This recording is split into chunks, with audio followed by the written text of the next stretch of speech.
Okay, good afternoon, everybody. Welcome to Health and Social Care Academy on the 18th of July.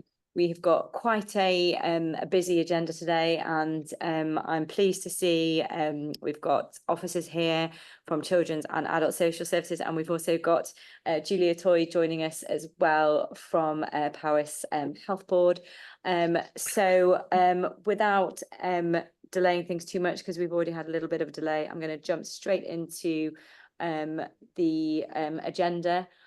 Do we have any apologies for today, please? Rachel, carry on.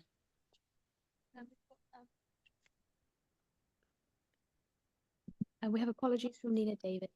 From Nina Davis, and I know that Councillor Breeze has got to leave at 3 p.m. I haven't had any other apologies from councillors. And then the next item is any declarations of interest. If anyone knows anybody in receipt, has got direct family or close contacts relevant to any of the agenda items today, are you able to declare that, please?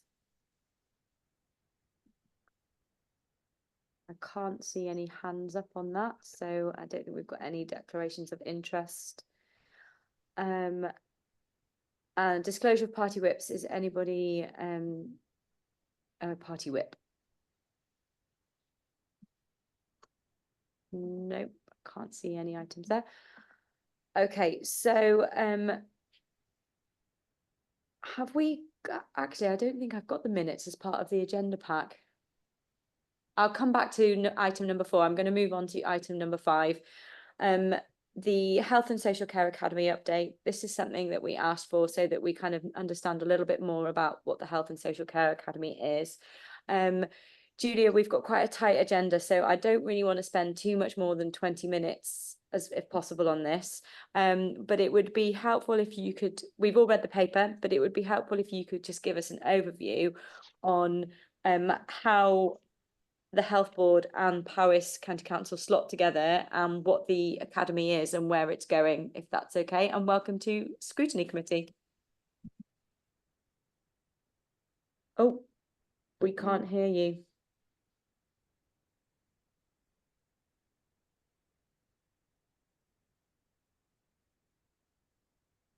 I can't see that your microphone is muted either.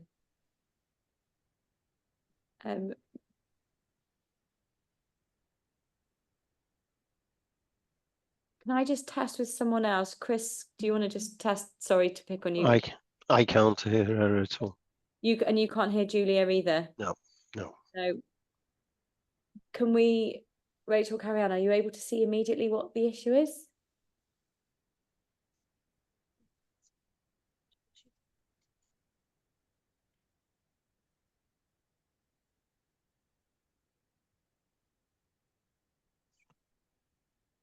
Oh, the host would like you to unmute. That's going to echo. Yeah.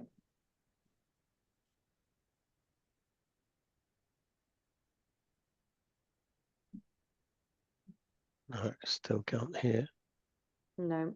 She could try redialing back in, leaving and redialing back in. Might be an option. No, try now. Unmute now, Julia, please.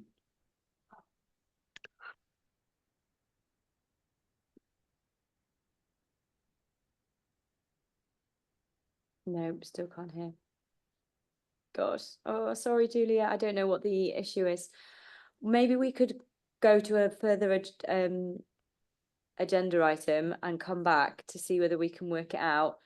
I can see Julia's putting her thumb up for that. I know our next one is complaints, but I don't think we've got Steve Holcroft here yet. And are we able to invite Steve? Chair. Oh, sorry. Hi, Sharon. Yeah. Sorry, Chair. Apologies from Steve. He's actually been taken sick, so unable to attend. Oh, okay. Are you so able I'll present the report if that's okay. Oh, brilliant. Okay. Right. Well, thank you, Sharon. This is an item that comes to scrutiny once a year, and we look at the trends and themes of the complaints that go through adults and children's social services. And we've all read the report, but would you just be able to explain, Sharon, sort of what you've seen that's different from this time last year, improvements made, or any themes that you think have cropped up? I know that there is still themes in terms of communication, but I'll hand over to you if you just want to just briefly introduce it and give us some key headlines. Yeah, thank you, Chair. Yes, just a brief overview that the complaint report is looking at the number and type of complaints that we've received in the year, and the activity undertaken to develop the service. The key things we've seen is we continue to see a general reduction in the number of complaints received, and an increase in the number of complaints that we've been able to resolve at an informal basis, which is really good to see, and we're putting that down in part due to increased learning around the complaints process, but also improved systems. So there really is a focus on getting it right and getting it right the first time around. Like you've said, Chair, there is still some themes around the reasons for the complaints, around communication issues and staff concerns and carrying out agreed actions. Some of the reasons why we've not been as timely as we would like to have been has been around the capacity of the social work teams to respond to the complaints process. And what we are seeing are that the complaints continue to be really complex, involving often several people and systems, which is often difficult to navigate. We've also seen a general increase in the number of compliments, and there's various examples of that contained within the report. And some of the reasons for that is the approach taken to compliments and sharing successes, and that's been through fortnightly bulletins in children's services, and that's been going to be included in adult newsletter moving forward. And we've also implemented a new customer service feedback system, and we haven't captured the data of that in this report because it was too late in the year, but it will be captured for next year. And some of the learning that we've taken from the complaints this year is that it's been really useful to continue to work with our quality assurance colleagues to really drill down into the reasons behind the complaints. It's also pertinent for me to point out that we're also capturing this year separately the comments from the inquiries that do not lead to a complaint. So those comments and those inquiries that we have discussions with people, and people don't want to make a formal complaint, but we're actually now separately identifying the themes from those conversations as well, so we can learn from those as well, because there's still really important areas for improvement within those conversations. We have developed a new system, a new database for tracking complaints this year, which has proved to be really useful in identifying the themes, but also keeping the process on track. It's also helped us identify good practice examples around case recordings, proactive social work, and examples of good practice in safeguarding. We've been using those examples of good practice within our induction system, and within we've got a new ebook in adult services, but the focus moving forward is still on communication, and that has resulted in a monthly focus on communication and how we support managers to respond more effectively to inquiries within the teams, so that they don't escalate into complaints. And that's a real whistle-stop tour, Chair, and because I know we're stuck for time. That's fine, thank you. We as a committee were pleased to see that that you're also disseminating feedback from compliments and capturing that within your systems now. That was something that we had made as a recommendation previously, and also to see that you've included examples of compliments in the report that you've given us as well. I know that members do have a couple of questions. Who would like to kick us off? Yep, Gareth, do you want to ask a question? Thank you, Chair. This is more of a comment than a question. It'd be nice to have a little bit more trend analysis around it. For example, where you've got the section on the number of days it's taken to do the response on stage 1 and stage 2 reports. Be nice to know if that's actually an improvement in performance, or is it a reduction in performance on that one. And then just the point, I think you said that there is an increase in number of compliments, Sharon. in my mind, it's a decrease in the number of compliments it's an increase from the previous year, but it's a decrease. If you look over the 5-year period, the actual numbers of compliments were higher in the previous 4 years. Yeah, apologies, Councillor Gareth. I did mean on an improvement on last year. Okay, any other members got any questions? And well, I was going to ask a question on communications anyway, and I think then Angela's got a follow-up. And just before I come on to that, do you know, Sharon, whether or not we do any benchmarking with other local authorities on the numbers of complaints and the themes within complaints? We do. I have had that conversation with Steve, and I've asked him to provide me with the benchmarking detail, but he assures me that we're regarding our timeframes for completing the process, we're pretty much in line with other authorities across Wales. There's a trend that it isn't easy to meet that target of response. Regarding the numbers of complaints, I haven't got that data to hand, but I can provide it to you. I think also themes as well. It would be helpful to have that going forward. That's yeah, good. And then also on the communication theme, it would be useful, I think, for that to be further broken down to themes within that theme and what kind of communication is being complained about. Is it timeliness? Is it tone? How, you know, what is it? And also then see some examples of, like we've seen with the compliments. I think it would be helpful for us to see a snippet of some of those types of complaints. Do you think that's something that could be fed back in as well? Yeah, absolutely, Chair. I think it'd be very valuable. And did you have a follow-up? Did you want to ask on communications? Yeah, it was just I'd like to know how we're moving forward with staff and their communication skills, really, with the client and the client's family, because obviously, especially with children's, which is the biggest markup, there's going to be a lot of family involvement. It was around about that, really, if possible, please. Thank you, Councillor Ange. I can answer, but I know also Sharon Powell's on the call, so she may want to comment regarding children specifically. So we're looking at training sessions with staff around communication and communication style.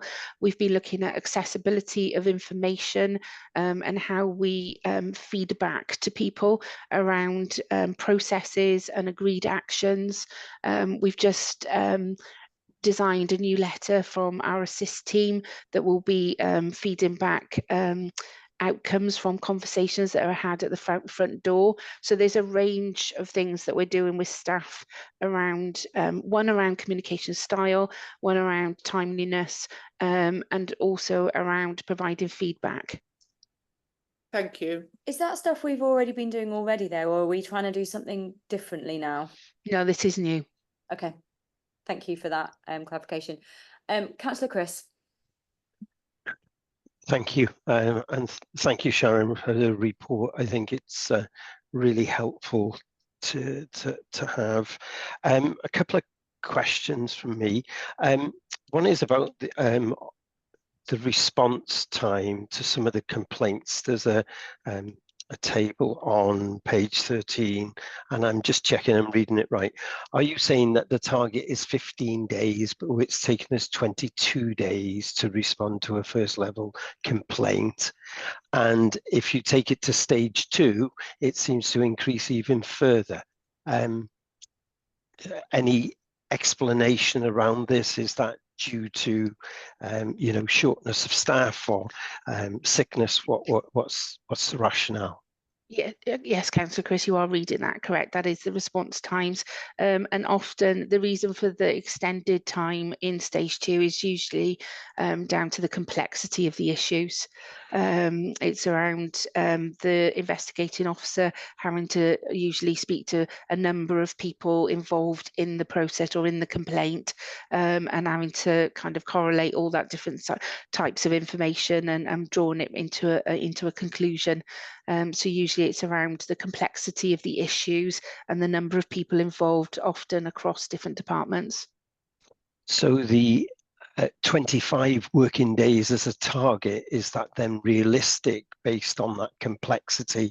And have we fed that back into any of the systems to see whether that can be altered or changed? Because otherwise you're never going to be fulfilling that target. Yeah. If you're saying that the complexity of some of these cases is the case. So it's technically not a target that you can then achieve, because this is quite a significant way away from where you should be. No, you're absolutely right, Councillor Chris. It is an issue that we've fed back. Steve attends the national group, and we have regular conversations about this gap. And he reports to me that other authorities are in exactly the same position, and they're regularly discussing that the target is unrealistic due to the complex nature of the subject matter being explored usually. Okay. Thank you for that. I may pick that up outside of the meeting further to understand that, but with Steve as well. The other question, I've got a few, if I may. One is on point 4.4 about inquiries, and I think you then mentioned that we put them down as inquiries because people don't want to complain. Are we influencing that decision of someone not complaining and changing it into an inquiry, or is it something that the individual does to say, I've got a complaint, but I don't want to complain? I just wanted to understand that, because otherwise it disproportionately affects the number of complaints. And if I then take it to when we follow some of those complaints through, I think there was 46 complaints were either upheld or partially upheld going forwards, which then says there are issues. And I then wanted to understand, if there were those complaints that were upheld or partially upheld, what consequences happened around, was additional learning provided, or was any disciplinary action taken? Because from this report, I don't necessarily see that. Okay, I'll take your first point, Councillor Chris. The inquiries that don't result in a complaint, the conversation is often around it's probably twofold. The person saying, I want to raise the issue, but I don't want to formally complain. Right. But the officers, I picked this up as well, and I've discussed it with Steve and Dan, our complaints officers, and actually said, how do you approach those conversations? And they do encourage people to use the complaints process because of the full, the framework that it sits within is it's a protective framework and allows for transparency and really rigorous exploration of the issues. And I'm assured that those conversations are having. I wouldn't like to exclude the fact that there aren't some people that maybe we should be moving towards a complaint, but if the person really doesn't want to, then we wouldn't, but we would still look into those issues with the same vigor and learn from them. So they would be addressed and explored, but not through the formal process. Regarding your second point around being upheld, partially upheld, and the consequences, there'll be a raft of consequences. There'll be some operational issues. There might be some changes to processes. It will depend on the content and context of the complaint itself. If there are issues around staff performance or conduct, those would certainly then be further investigated through our disciplinary processes, and there would be a mixture of outcomes from those where those complaints are upheld or partially upheld. It may be just helpful, in my view, to have some commentary around what happened from those, because we square in the loop. It's like plan, act, do, reassess type of thing, that continuous Yeah, way I of think we can make improving. it a recommendation, Chris, that we would like a flavour of that Yeah, in the annual. Just report. exactly right. It's that flavour of the learning loop Yeah. being completed. Yeah. Just one other question, if I may, Chair, and that is in relation to point 4.9 about the different elements of complaints and the themes. One of them that you got on there is about failure to carry out agreed action. What I don't necessarily see from that is who prescribed the action in the first place. Was that a social worker or was that a care professional? And then who didn't follow that through? And again, it comes back to the previous point about lessons learned from that and holding about accountability. And I'll stop there, Chair. Okay, thank you. I'm just getting quite conscious of time. I know. Because we're on the first agenda item. I'm going to bring in Councillor Shan as one of the portfolio holders. Did you want to come back on any of those points that Chris has made? Yeah, it was just a very, very quick point on the first point, which is that encouragement delivered to people who raise concerns is not just delivered. It's just not just an encouragement that comes from the complaints team. It's kind of practice. Correct me if I'm wrong, Sharon. It's practice throughout the front line as well. We encourage our frontline workers would encourage people to make their complaints formally so that they can be assured of rigorous examination and independent follow through. Thank you. Councillor Ange, have you got another question? Yeah, just a quick one. I would like to know, with the breakdowns of complaints received in the adult services, is it to do with care providers? The fact that we haven't got enough care providers, is it that type of complaint, or is it more of a personal complaint? Thank you. It can be a variety of things, Councillor Ange. It can be non-availability of care. It can be the performance of a provider. It could be timeliness. It can be a variety of issues. I think, the recommendation then for that is again next year it would be good to see a themes within themes. So if we can make that recommendation on that one as well, please. Councillor Shan, did your hand is still up? I haven't seen whether that's a new hand or a legacy hand. Legacy hand, it looks like. Okay. Legacy, apologies. On that note, then I think I'll draw a line under complaints. I think we've done that quite thoroughly, quite quickly. So thank you for that, Sharon. Where are we on Julia's sound? Have we managed to resolve it? Julia, are you back in the meeting? Yeah, can you hear me? Julia, I can see her there. I can't see her face. Can you hear me speaking? Okay, I'm going to have to move on then because I'm conscious of time. The next item is the respite for provision for young people with learning difficulties. Is Gavin? Oh, hi, Gavin. I can see you there, Gavin. Gavin, are you leading on this one? And is Sharon Powell joining on this one as well? Yeah, hi, Chair. We've got sorry, Gavin. We got Gavin in the call and Louisa in the call, so they're both going to take you through, Chair.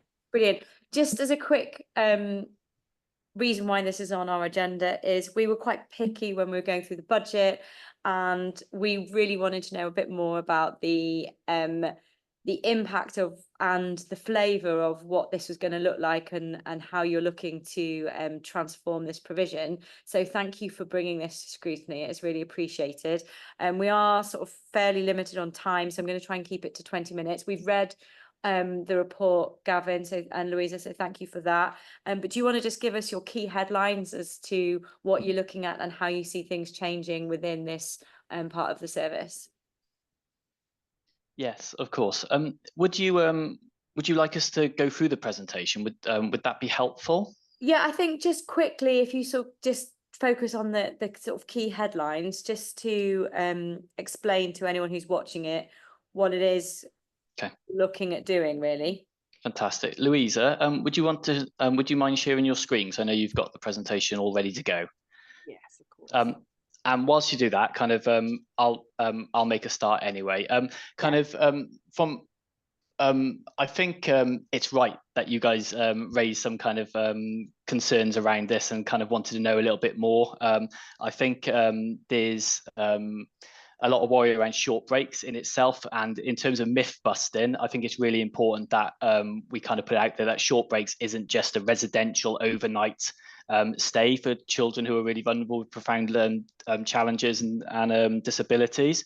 And actually short breaks includes a wide spectrum of services, really, including universal services such as holiday clubs, sports clubs, that lots of young people kind of participate in, and that's also open to kind of children with profound disabilities as well. There's also an element of targeted support as well, which is around kind of hospice services, kind of our parish childcare team, and any kind of charitable support, etc., from Credu, and kind of holidays, support for holidays and specialist items as well. And then there's also the specialist assessed support, which is predominantly for those children open to our integrated disability service, of which Louise is our one of our team managers.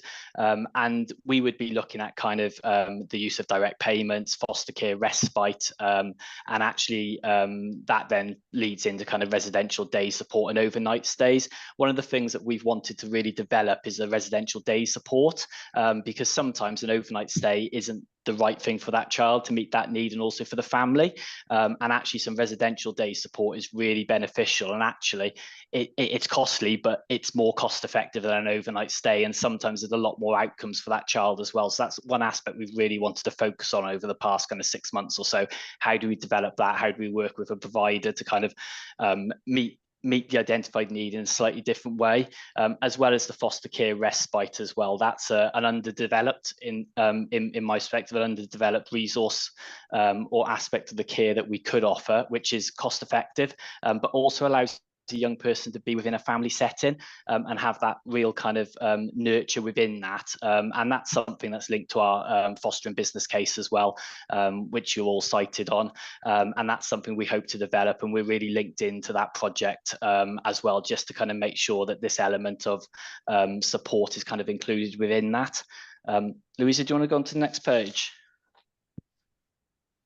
So the budget was for last year overspent.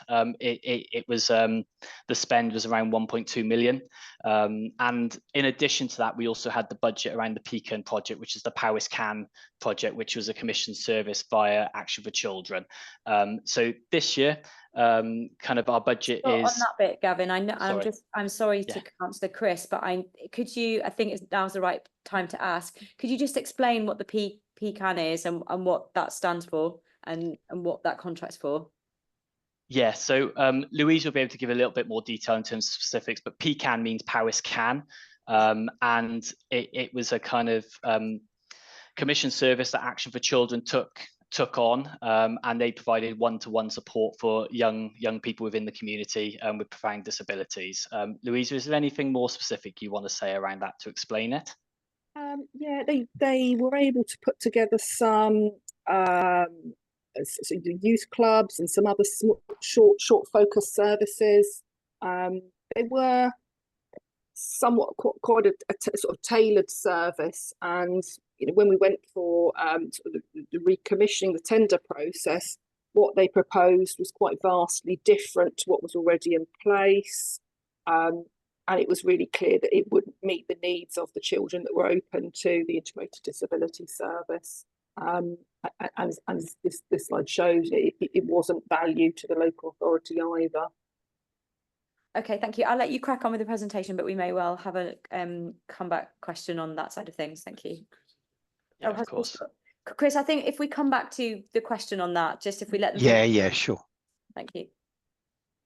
Okay, so so the short break budget this year is a wee over £1 million, and actually that's a significant reduction from last year, and we all recognise that, and we've worked really hard. On the next slide, when Louisa goes to it, it kind of demonstrates or evidences what work we've done to kind of almost kind of evaluate that and kind of set our targets and kind of almost reset, I think, within the service around kind of how we're going to meet the identified needs within a lesser budget, really, but also not allowing any young people to slip through the net and still have their needs met. So is it worthwhile to go on to the next page, Louisa? Yeah. So kind of these are some of the things in which we've taken forward. So we've really focused on our assessments of young people and made sure they're outcomes focused and really smart in terms of the planning, and also that there is regular reviews. I think in the past we haven't been as good at that, and actually we've now got a review mechanism in place which actually has senior management oversight, team management oversight, especially with any package that has an element of cost around it as well, because we need to know that it's cost effective but also meeting need as well. So that's something that we've set up for on a fortnightly basis as well.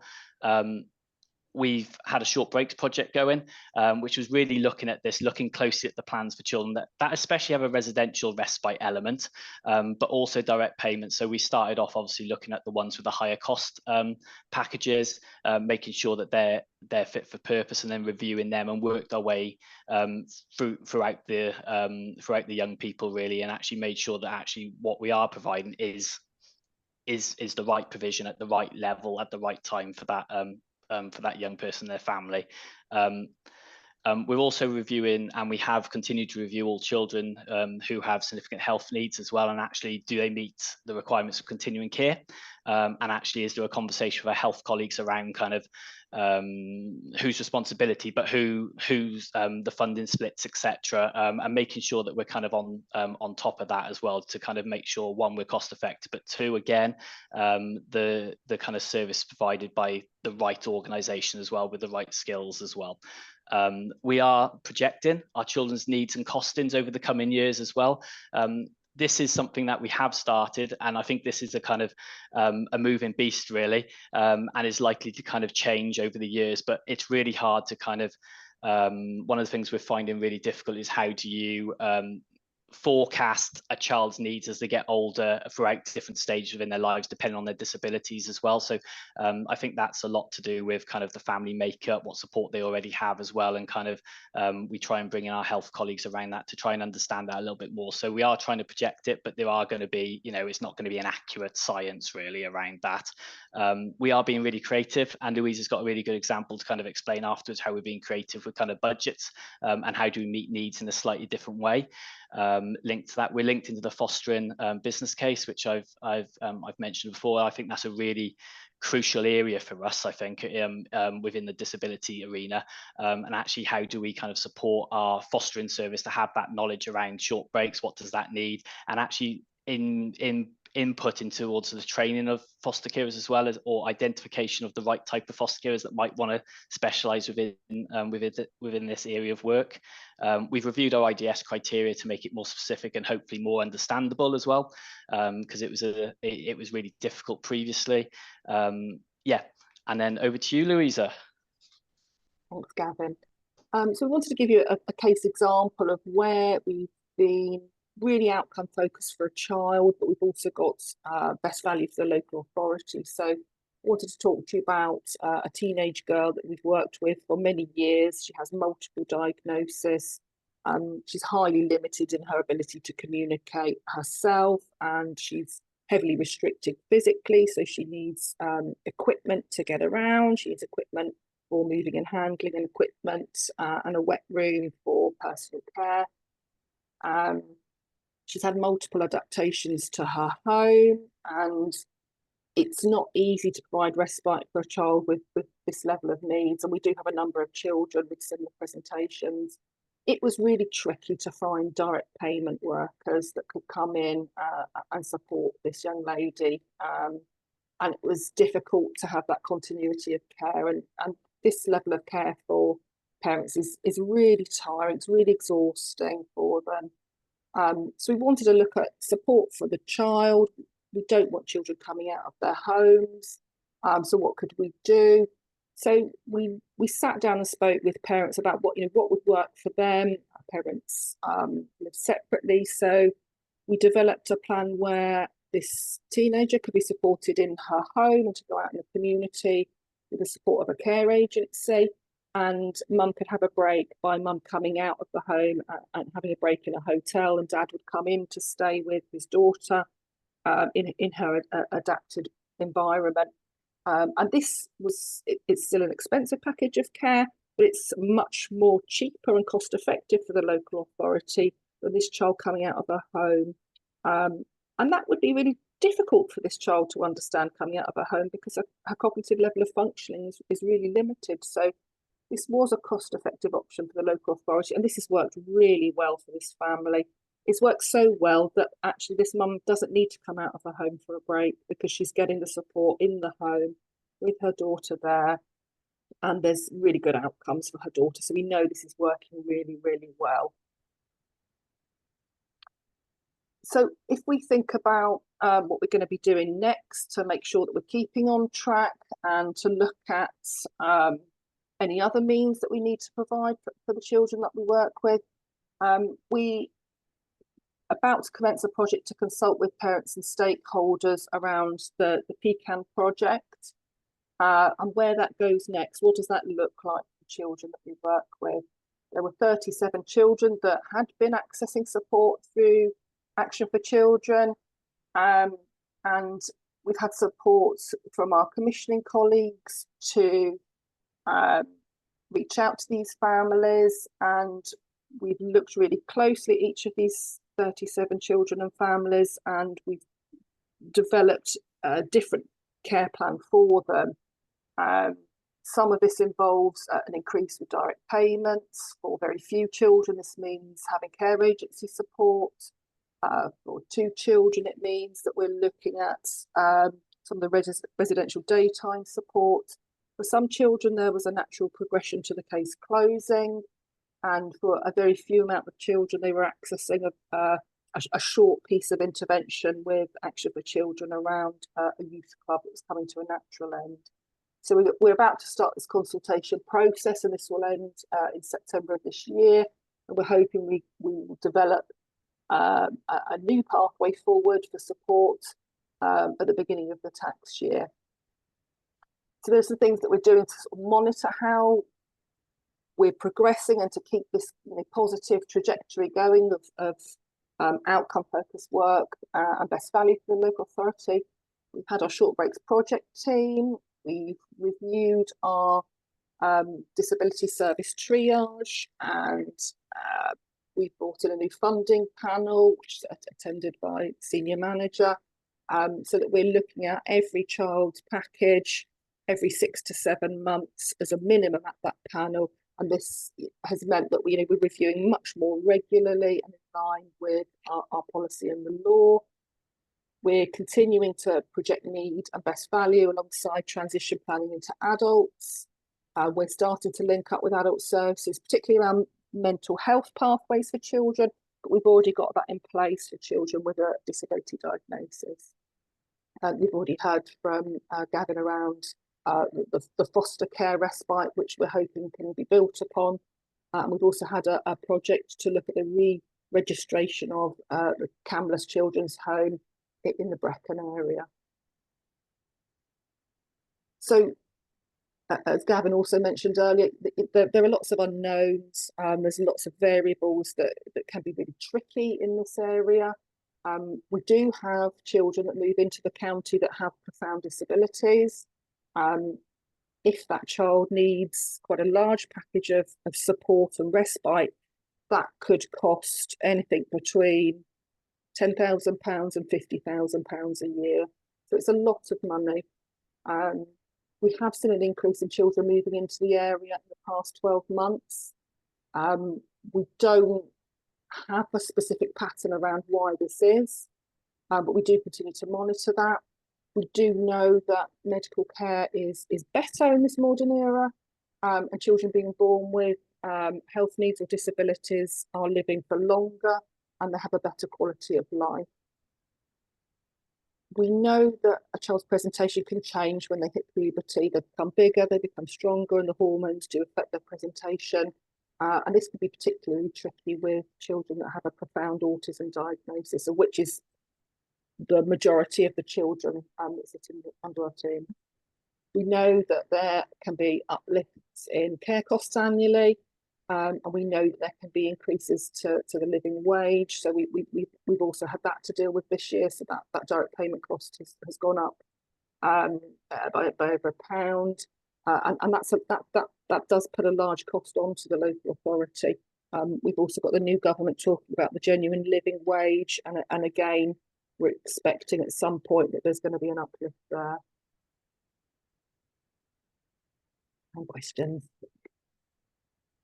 Okay, thank you both for that presentation. I'm sure there'll be a couple of questions. I think from our sort of overarching perspective is though that it would be good to hear from you, even if it's just a written update as to how the consultation goes later in the year. And also going forward, if this is going to roll over into a cost efficiency for next year's budget, is that the feedback I would like to give is that in any further impact assessments that you do showcase some of the creativity that you are exploring within this project, because a lot of it is really positive. And my concern when I read that impact assessment was that if I was a parent who had a child with a learning disability, I wouldn't have necessarily felt that reassurance when I read that impact assessment. So whilst I did know that is the case and that's what you're doing, sometimes it's not how it comes across on paper. And things can be seen as quite crude in those impact assessments. So that's my only feedback, but it's been really positive to hear your presentation, and thank you for coming and putting that work in. So members, have you got any questions? I can't see Andrew's hand. Oh, I can't. It's a couple of questions. The first is, what is IDS? It says on here that there's IDS funding. And so that's the Integrated Disability Service. So that's the name of our social work team that supports children with disabilities and additional needs. Okay. The next one is, do we rely on any free services or grants for any of this service? Because those are always a risk. We do utilise charitable organisations. We have accessed some support from health colleagues with specific training for some of our staff. I couldn't comment on wider grants. Yeah, I'll come in, Louisa. Councillor Anne, just a good question, but actually all of this money comes out of the base budget. So the grants that Louisa refers to, additional grants for specific things that might relate to a family that requires something extra, etc. Everything else comes out of the base budget. So do you apply for those grants, or does it come out of the regen team applying for the grants, or the family, or who applies? We can support the family to apply. It depends on their sort of emotional well-being at the time. We do encourage families and try to empower them to undertake these things themselves, but we can support with that. Okay, and the last one was, I think you've probably answered this. Does Powys Teaching Health Board give anything towards this? Because obviously if we're having a child with major health problems, they should be, part of their budget should come to us towards their care while the family member is out of the home. I think you did mention it, but so Gavin touched on continuing care costs. Is that something that you're continuing to look at continuing care going forward, to revisit that relationship is, and the funding relationship is working? Yeah, we meet in our triage every fortnight where the children that are eligible for continuing care are discussed in detail, and we raise alongside our health colleagues if we feel that another child has stepped into this arena. It is, again, it's a moving entity, so that it's constantly up for discussion with our health colleagues. We do also have meetings around every 2 months with senior manager and the assistant head of children's nursing to talk about continuing care cases or cases that children that require assessment. And also there's a different type of budget called continuing healthcare, which is for our children as they turn 17 and into adulthood. So that's something that's continuously up for discussion. And to answer the first part, they don't contribute generally to the IDS service. Okay, so we could do with a financial statement on there as well, really, to be truthful. Thank you. Thank you. Thanks, Ange. Chair. Councillor Chris, I'm just going to park your hand for a second because I'm just wary that Councillor Ben has got to leave at 3 o'clock. So Sure.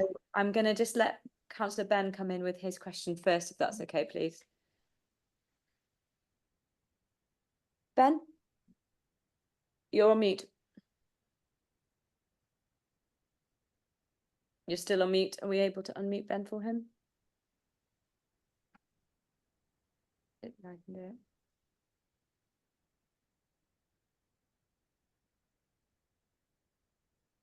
I've got it. Thank you, Chair. Thank you. Okay, so just looking at your last slide, you mentioned challenges.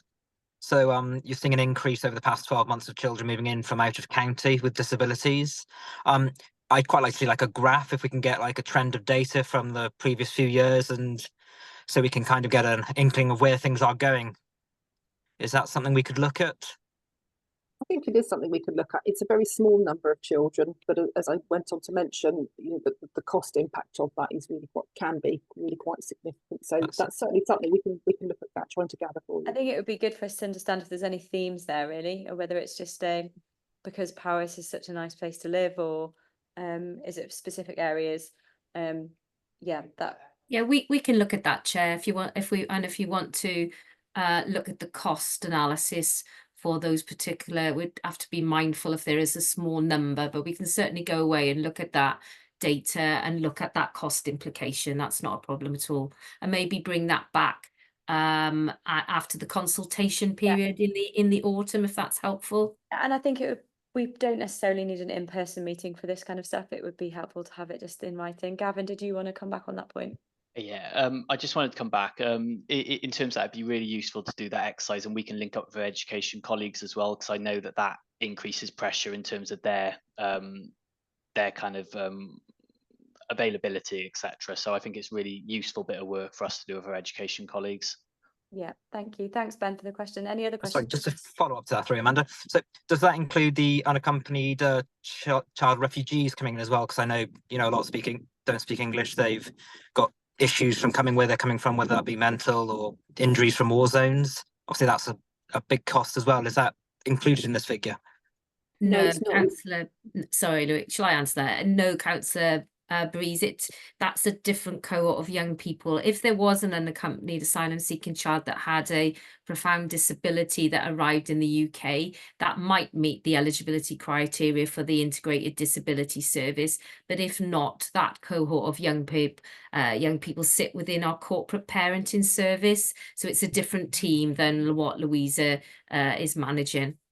Okay, thank you very much. Thank you. Chris, you've gone back down the line now. I've got Gareth, and I've got Gareth first. Gareth, do you want to go? Mine is linked to the last section, and perhaps it's following on from Gavin. It's when I was a education officer for the authority, I know the successful quality of the provision in both Penmice and Caddow, the two special schools, had an impact on families moving into the county to actually access those schools, and whether that, and I think Aaron made a good point about having that link back to education, especially as the replacement school for Godown is opening, I think, this September. Yeah, I think that's just an observation, isn't it? So thank you. Councillor Chris. Thank you, and thank you, Gavin and Louisa, for an interesting presentation. The pecan, I didn't understand what that was, and you said it's Powys Can. So can you just clarify, was that commissioned by Action for Children or commissioned by ourselves? So it's commissioned by ourselves. Right, Action for Children were the commissioned organisation. Right, okay. So they were the provider of that service, and you said they were doing a one-to-one service. What I was intrigued on is you'd actually put it wasn't good value.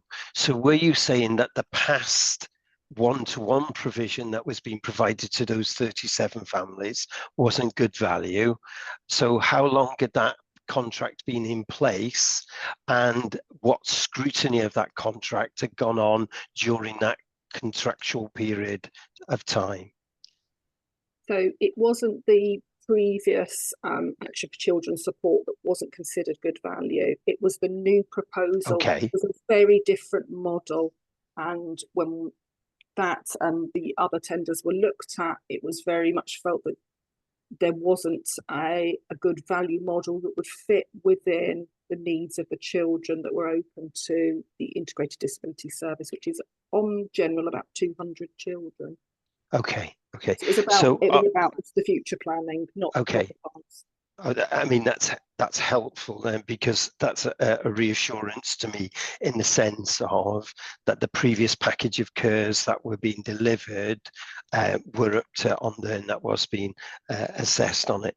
So in relation then to the change of the service, how much more how much notice then were given to those families that were affected about those changes? Because with these particular cohorts of families, that could be quite disruptive if you've got a change of personnel or a change of delivery in the model to what they previously had. And have you encountered any then concerns going forward with that transition to the new provision that is now going to be provided?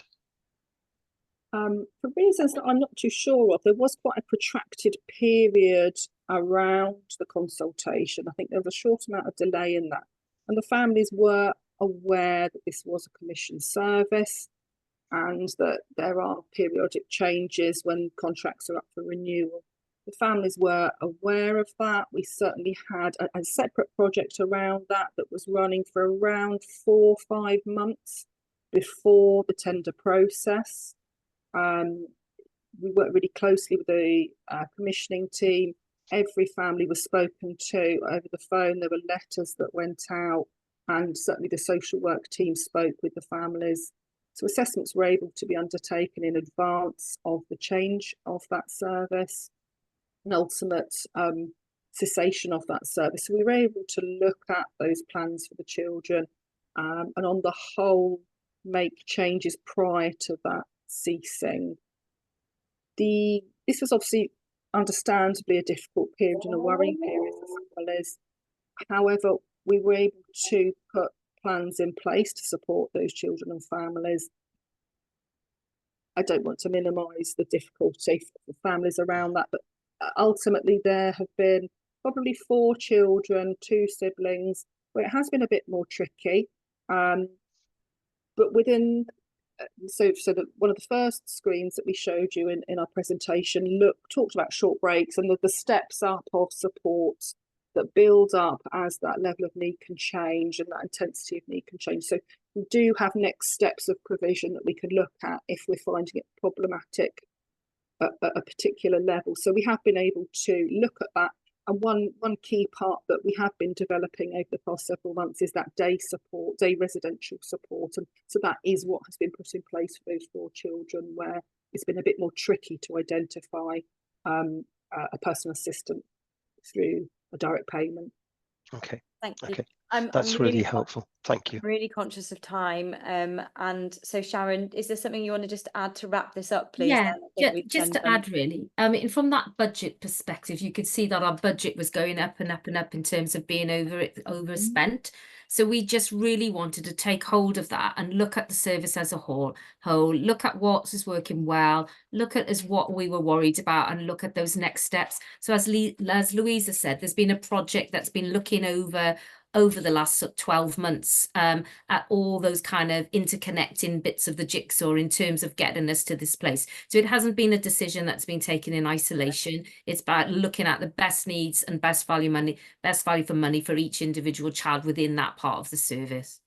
Thank you. Thank you. And if we can put it on our work programme then for having an update in the autumn. So I'm just looking at the officers supporting us.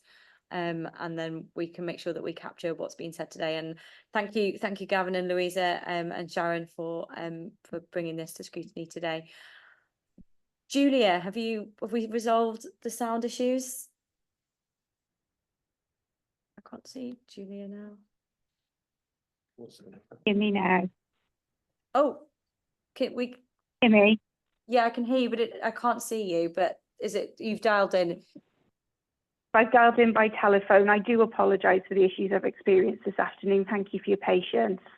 That's okay. I think we're really, you know, going to be struggling on time, so I don't want to put you under too much pressure. But I think if we just focus on, you know, if you could just give us an explanation of what the academy is, how it's set up, and what your role is, and then we've read the report, and then we might just have a time for some, you know, 5 minutes worth of questions then. Absolutely, that's lovely. Thank you. Pnawn da pawb, thanks for having me this afternoon. There are some slides with Carrie-Anne, but I think given the time constraints, I'll just pick out the key headlines from those once I've given you the context and the background to the Academy.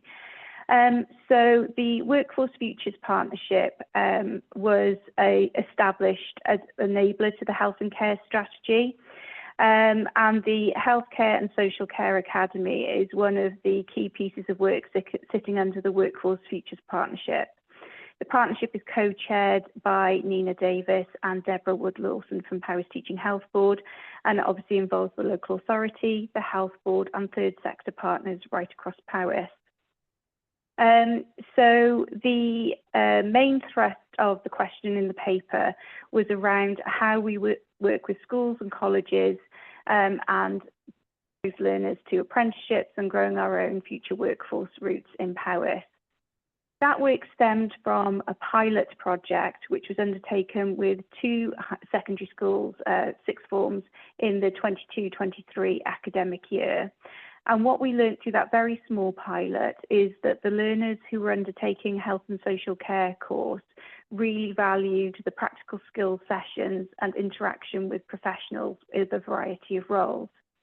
The teachers reported that their engagement in lessons increased and they had improved recall of topics when it came to assessments, and they really appreciated the real world experience towards them.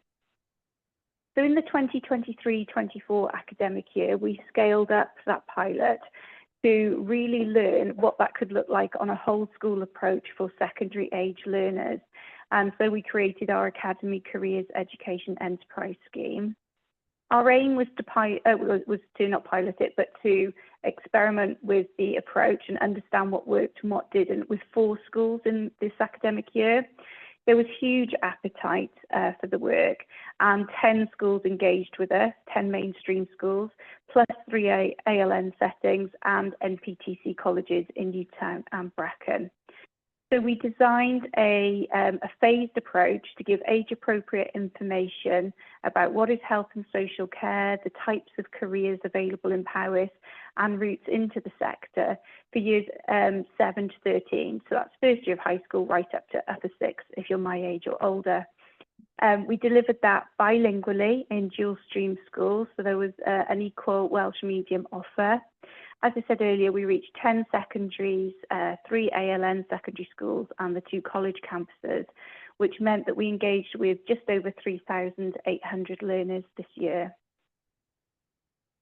As I said earlier, it was a phased approach, so for years 7 and 8, and we were just talking in general terms about what is health and social care, some examples of roles, and again, to engage them in thinking about the future. For the year 9 learners, then we built on that to give them information about subject choices, just because we went into schools before they did their GCSE subject selections. So we talked about, for example, if you enjoy languages, you could think about communication, working in sensory loss, or you could think about speech and language therapy, or a whole range of different things. Year 10s, then we asked them to think about their strengths, so the strengths that they have from maybe doing Duke of Edinburgh scheme, playing team sports or part-time jobs or volunteering. Or importantly, we recognise as well there's a lot of young carers in Powys, and think about the transferable skills and the strengths that they had from all those communities that they've had, to and how valued that would be in health and social care in the future. And then for years 11, 12 and 13, once those learners are 16, they're able to volunteer or do work experience with the health board and the council. They're able to apply for apprenticeships and also think about alternative routes into professional qualifications. So we talked about all of that, as well as the introductory things that the younger learners received. The key learning from our evaluation of that whole school approach is that over a quarter of learners are likely to make subject choices related to health and social care or take up a career in health and social care.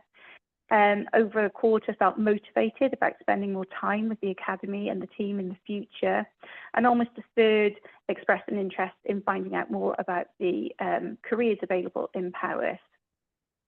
All of the teachers who responded to our request for feedback found the sessions valuable and like to see them continue in the next academic year. Also in this academic year that's just concluding, we did a further phase of work for the sixth form age learners, so years 12 and 13, enrolled in the health and social care course and studying a similar programme in NPTC College, where they benefited from more frequent contact with the academy team through the year. So they had a scenario-based learning experience in Brontleith. They had taught sessions on the principles of social care and physiological conditions.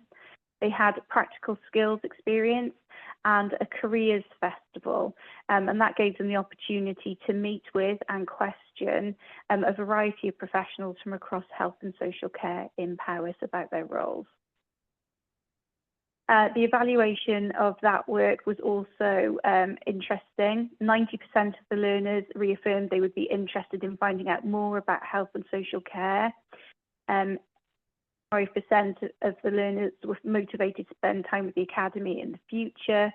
And the key areas of knowledge increase were around communication skills, confidence, so the importance of seeking consent before examining an area, speaking to somebody, for example, and just the range of careers that were available.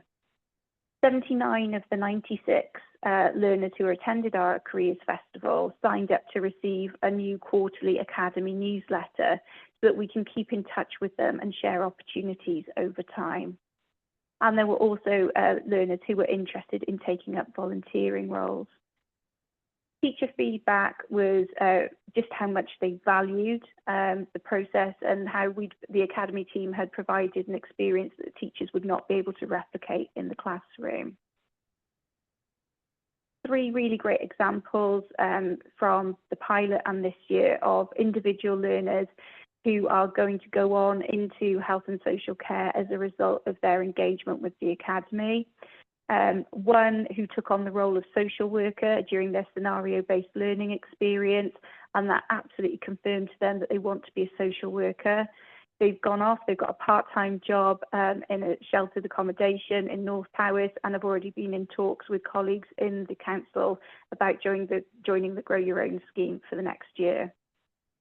Another individual who was really undecided what they wanted to do, but again, as a result of their scenario-based learning experience and the practical skills session, they've now applied to university to take up paediatric nursing. And there was one learner as well from our pilot in the 22-23 academic year who is currently, as part of their nursing degree programme, undertaking nursing placements in Powys. In the slides that I've shared with Carrie-Anne, and perhaps it might be possible to share them with members of the committee afterwards, there are some photographs of learners near the end that show the types of experience that they've been able to have through the year. We have now concluded the evaluation of the 23-24 academic year. I'm delighted to say that in terms of next steps, all 13 mainstream secondary schools have engaged with the programme for the 24-25 academic year. We're also planning next year to have improved online presence with a range of resources to supplement the learning throughout the academic year. And we're absolutely delighted that the Powys County Council Business Intelligence Unit are working with us to strengthen our approach to evaluation and the tracking of learners over time so that we can demonstrate the impact of the scheme. So that was a real whistle-stop tour, Chair. I hope that's okay. And apologies, I can't see any of the questions posed in the chat or any hands. So if I could be guided by you, that would be wonderful. No, that's great. Thank you. Thank you for that. Members, I think we're just going to have to sort of limit our questioning to sort of really key points. I think, Julia, what we would like to do is maybe come back to you in the future as to whether or not there's anything we want to follow up, maybe having a bit of a working group on it. I would just like to ask from the outset, how is this all funded and what is the breakdown of funding that does any funding come directly from Powys County Council? So the majority of the funding for the academy team is through the Regional Integration Fund. And then there is separately a small amount of grant funding from Health Education Improvement Wales for 2 of our registrant posts within the team. Okay, and but that regional partnership is Powys feeds into that, as does the health board, and it's decided where that's distributed, is it? So the Regional Integration Fund is managed by the Regional Partnership Board, Regional Partnership Board, and that is that's managed at an executive level by partners.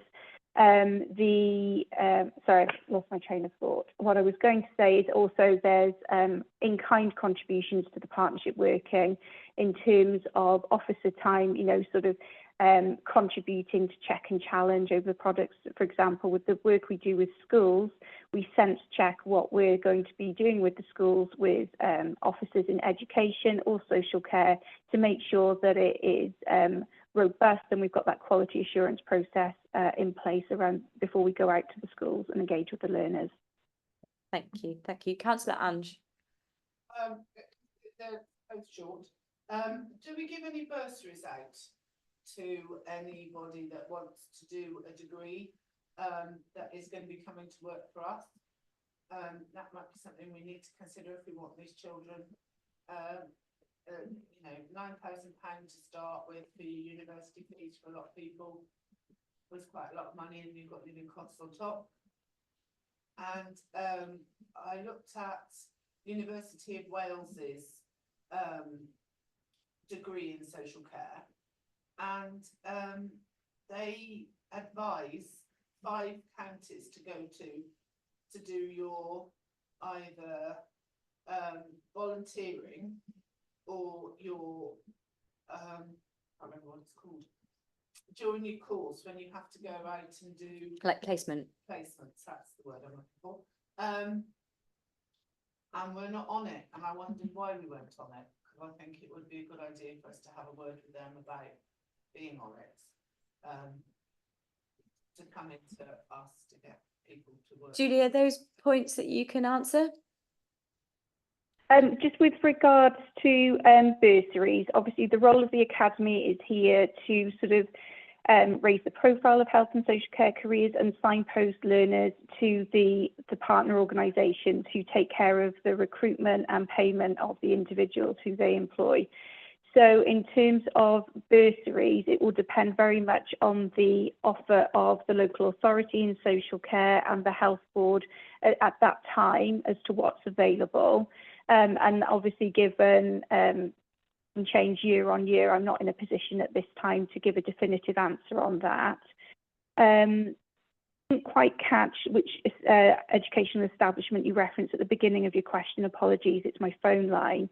But if you could maybe let me know which establishment that is that's not listing Powys as a place to do volunteering or placements, I can pick that up with the council colleagues and with health board colleagues as well to see if there's anything we can do about that.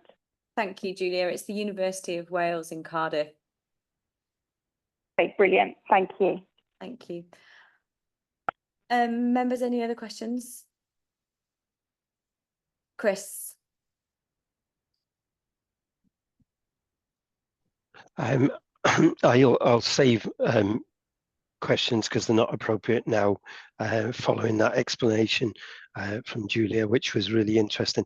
I have heard that presentation before in another area, so I'll hold on to those questions that I mentioned previously. The one thing just to let members know is that as a part of the council, I'm the chair of the Brecknock University Fund, which is a small amount of funding that if people are attending Cardiff University for doing any and they live in Brecknock, they can apply for a small bursary towards book costs. So we are looking at those. So if there's any of those students that are living in the Brecknock area or Brecknockshire, area, and attending Cardiff University, there is an option that they can apply for grant funding, which would be considered by the committee, and awards allocated. And I know that some people who've been doing nursing degrees and medical degrees have actually had support. Yes. I've just got one final question. It's just, how do you guys slot together with the Powers' learning and development team within social services? Yeah. So we link with colleagues in social care. Generally, we try and keep in touch regularly, find out what's going on in the services, and just keep abreast of current issues in Powys. We also, I'm vice chair of the SCDOOP, so that's the Social Care Wales Workforce Development Group, that's chaired by Holly Gordon. So that meets on a quarterly basis where we talk about all things social care, workforce and development.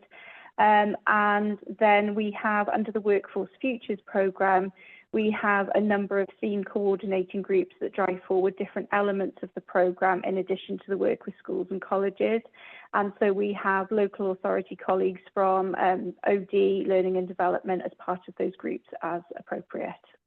So is the crossover, or are you distinct? Do you signpost to each other? I would say we work collaboratively. So what we try and do is, sorry, I think I may have spoken over you, apologies. Sorry, no, go on, Julia, you're fine. Thank you.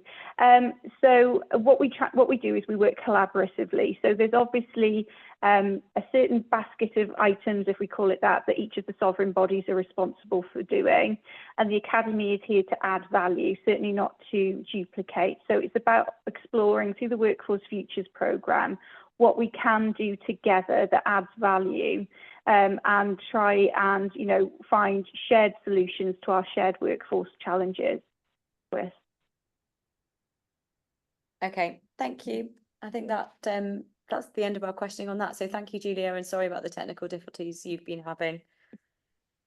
For your patience, I do appreciate it. It's okay. Right, okay, so the next one we've got is a extra care update. I can see Rachel, but she's not down as Rachel, she's down as Ross. Oh, can you see me? Yeah, but you're called Ross Murphy. Oh, how No. very odd. I'm Ros Murphy. There's a Roz. Ah, There's two okay, of us. but you're There's a both... Roz and a Rachel. Rachel, you're coming up as Roz. Well, how very odd.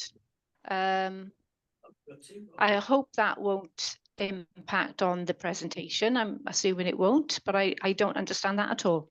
Oh, fine. Rachel, this is just an update, isn't it? So I think it is. Yeah. We have got a few slides. We haven't shared them in advance, but we just thought it would be helppful just to take you a few slides and to do a little bit of background. How long have we got? Can you be? We're really struggling for time. We've still got we've still got 4 items left. Right. To do. Okay. So In that case, then we'll members that I don't want any questions. I just want you to give us an update, and if members have got any questions, they can put them in writing through, and we'll do them that way. Okay. Well, I'll try and fly through the first couple of slides then. In that case, I won't go into too much detail. Anyway, thank you very much for inviting us this afternoon. I'm Rachel Evans, Senior Commissioning Manager for AgeWell, and I have my colleague Ros Murphy, who's the Programme Manager, and actually been leading on this this development for a number of years, and will be able to answer any matters of detail. So if we just move on to the first slide. Okay, just thought it would be really helpful for new members just to kind of refresh ourselves on the extra care strategy and the purpose, and also the links with the corporate improvement plan and the strategic equality objectives, which is really important. So in relation to the Stronger, Fairer, Greener, that's achieved by having really good, suitable and modern style accommodation. And just to explain that in a little bit more detail for those who are not familiar, what extra care enables us to do is to provide independent living with on-site care and support. that means that people are allowed to, are enabled to remain in their own home for that much longer, with a real strong emphasis on community. So they're able to participate and to provide, you know, support to each other in a real therapeutic environment, and thus, you know, reducing the dependency on institutional care. Evidence shows us that where people are connected and there's reduced loneliness and people are able to participate, then you know, the need for institutional care is very much slow down, and actually people are unable to be supported and independent for so much longer. In terms of workforce, what we have is an increased workforce as a result of increased recruitment into the area, and also reduced travel, because, you know, essentially this is a model where the workforce is based in a building-based service. So the need to travel is very much reduced, and all of that relates, you know, results in a very attractive work environment. Feedback that we've had so far from existing workforce from other sites have shown that actually people can develop really strong working relationships between residents and staff, and, you know, they're living alongside people, so they really get to understand their care and support needs, but also their potential to participate. So that's really resulted in really good, strong atmosphere and, you know, a good working environment. And in terms of greener, as a result of a very different model of provision, there is a reduced carbon footprint and emissions because obviously the workforce isn't travelling. There's an opportunity to outreach into the community so that care and support can be provided within a locality. These are new buildings and they are built to very up-to-date standards, environmentally friendly. There's the opportunity to enable technology-enabled care to be provided, which we've already built in, and they're also culturally appropriate. So those are just kind of some headlines into how this links to the corporate improvement plan. And just wanted to say that we do have existing extra care developments in, we have Llys Glanaravan and Bodland Deb, which people may be familiar with, and very much the learning from those services have been built into the new developments. And what this does is it puts us in line with other local authorities, and across Wales there are around 2.6 thousand extra care units dotted across Wales. I think it's important to note, however, that there isn't one fixed description of our extra care. It very much differs across different local authority areas, but essentially it is about a building-based service with care and support on site. Okay, next slide.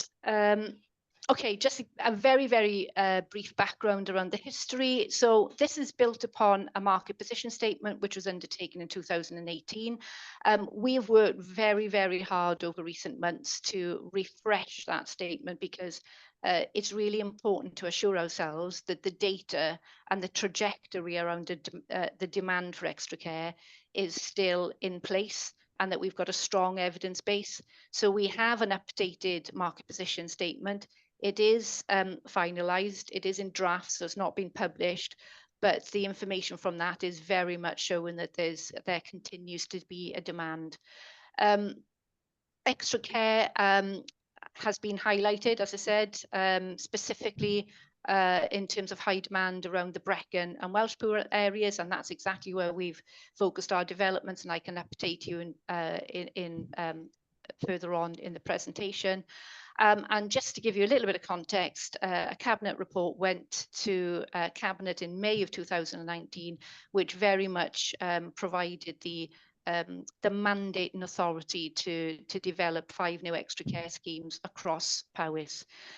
It's an integral part of the Health and Care Strategy, the Regional Partnership Board, and the Corporate Improvement Plan.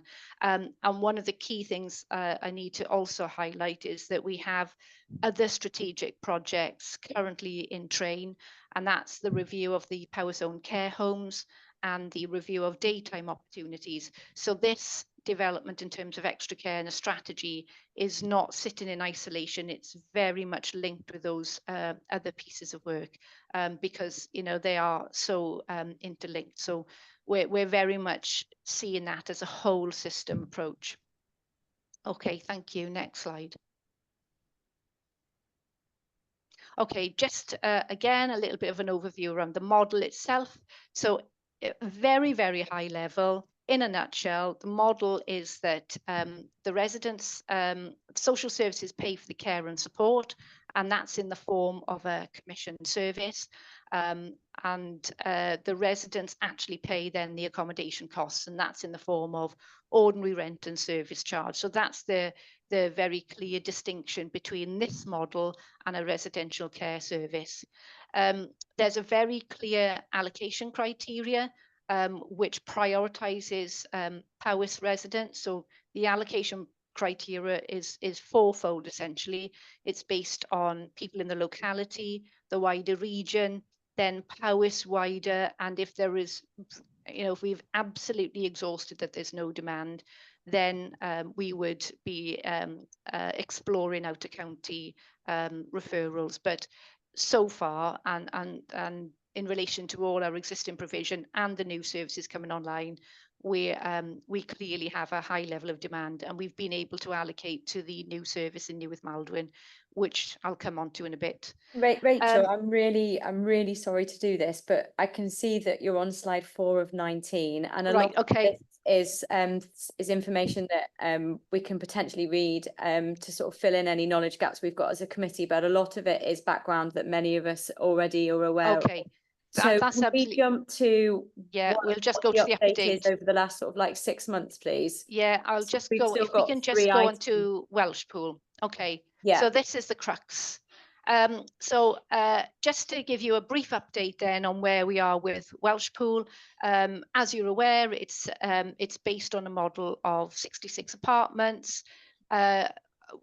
The Scrutiny Committee did have a great opportunity to visit the scheme last year, so you're all really familiar with the service. Where we are now at the moment is the building work has progressed. The completion date is slightly delayed due to the finalisation of the fire strategy. And that's currently in train, and we're just awaiting final sign-off of that. Really good news is that we have 55 applicants who have been allocated an apartment. So that's really, really good news. And actually there was an allocations panel today where a further 8, I believe, have been allocated. And just to give you a little overview of the mix of individuals, we have 8 people who are vulnerable, potentially going to need care and support services very soon. We have 10 people who were waiting a service, and 3 of those were in a care home, 2 were in hospital. So this really is a good example of hospital discharge resource. 11 individuals were being cared for by family and friends. So again, this enables support for that caring responsibility. And 16 of those already had a domiciliary care service in place. So that enables that provision to transfer with those individuals. So really, really good news. The care provider has been commissioned following a very successful commissioning process, and they were appointed in February 2024. So they are in place.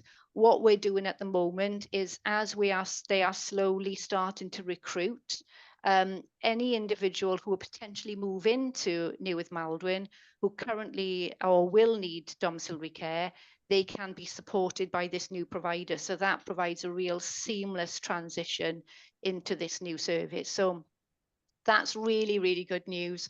So we are due to finally open in late autumn. This accounts for obviously some minor slippage as a result of the fire authority sign-off, but we're confident that we're going to reach that position. So that's an update on Newydd Maldwyn. Just to make you aware as well, the show flats are now open, and we had a programme board this week, and I did request an opportunity for Scrutiny members to have a further visit. That would be great. s- Maybe in early autumn before. Yeah, absolutely. So they're going to arrange that. So they've agreed to do that. These are just a couple of up-to-date photos, and there is a drone footage in the slides as well. But obviously we'll send that out after the session.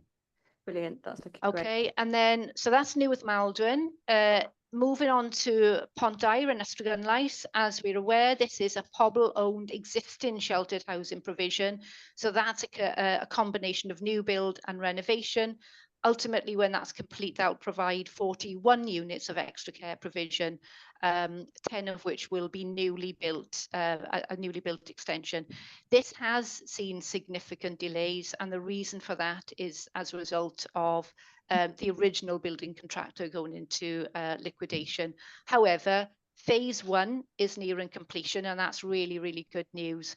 And we are expecting the full extra care scheme to be open in November 2025. What I will say is this has been quite a challenge in development because it's a mix of existing and new build, and you have, you know, people living on site. But I will say that the developer has been absolutely, but the owner, Pobl, have been really, really excellent in terms of keeping people up to date and really excellent communication. So actually people's patience have been really good as a result of that. And I think that just goes to show how really good communication can really enable some of these challenges to be overcome. So that's an update in terms of Pontair. And then moving on to Brecon. So this continues to be in development. Again, there's an ambition for Brecon to develop 66 units of extra care. The main planning application has been to the Brecon Beacons National Park, and twice actually has been approved. The conservation planning application still needs to be considered, and that's meeting in August.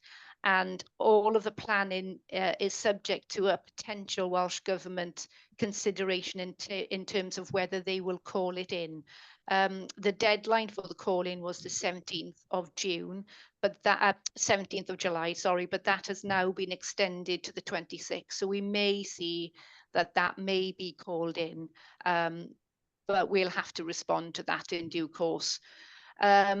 If everything goes on track and the planning is approved and Welsh Government approve it, then we are expecting to open in early 2027. But all of this is subject to the final approval as set out. And that's pretty much an update on Brecon. In terms of Machynlleth, very, very early stage. We're not even in the formal development stage, but we are working with an organisation, Barcioed. We do have a potential site which we are exploring, but it's very much in its infancy.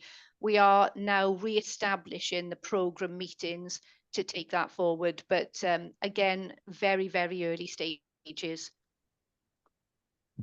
And then finally, in terms of the potential for extra care, and again, this is where it's really important to see the interdependency between the Powys Own care homes, because we are potentially looking at options in Builth and Llanfyllin and Prestine, certainly in terms of exploring options to outreach from existing care home provision, or even reconfiguring existing services to provide an extra care light service, but they're very much early stages, and as I said, form part of the options appraisal around the Powys Own care homes, all of which will be coming to scrutiny in due course when we have those confirmed recommendations. So that's about it in terms of an absolute update. As I said, mindful of time, so I've just got straight to that detail. Yeah, that's great. Thank you. Rachel, just one request from me. Would you be happy for these slides to be shared amongst all councillors in the council? Because I think that some councillors in those different areas would be really keen to see those progress bits that are relevant to them. Absolutely, yes. Yeah, no okay, problem we'll at all. make I'll get them circulated. That this committee will share it. Well, it'll go on behalf of this committee, and that we're grateful that you brought it towards us today. And if any members have got any questions, please can you put them in writing, and we'll follow up with Rachel outside of this. Thank you. Thanks, Rachel. Okay, next. Nice to see you all. And you. Next item we've got is the end of year finance updates. Who's leading on this? I think we've read the report. I can see Jackie Pugh's here. We've read the report. We're quite familiar with where things were with your end of year because of the budget setting process. So I don't think we need to go through the report in any great detail. Other than, you know, if there's anything you want to specifically highlight to us, which is different to what we'd seen previously when we looked at the budget back in January and February. So on that note, Jackie, Sharon, are you able just to give us any key headlines?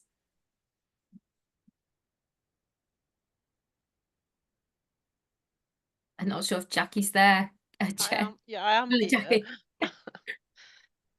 I think it's very much the same as we expected in adult services, only that there wasn't the drawdown from reserves because of the one-off income. And in children's services, it ended up in a better position than we'd anticipated, because of utilising grants and to commission services that didn't cost as much as we'd committed. Yeah, thank you. Sharon Fruin, is there anything you wanted to add to that? No, I was just going to make a comment around the income that came in at the end of the quarter. Okay. Okay, well, in that case, then I think, Gareth, have you got one specific question? Yeah, I just think we should thank both Sharon, Jackie, and the teams for actually achieving a balanced budget outcome for the year.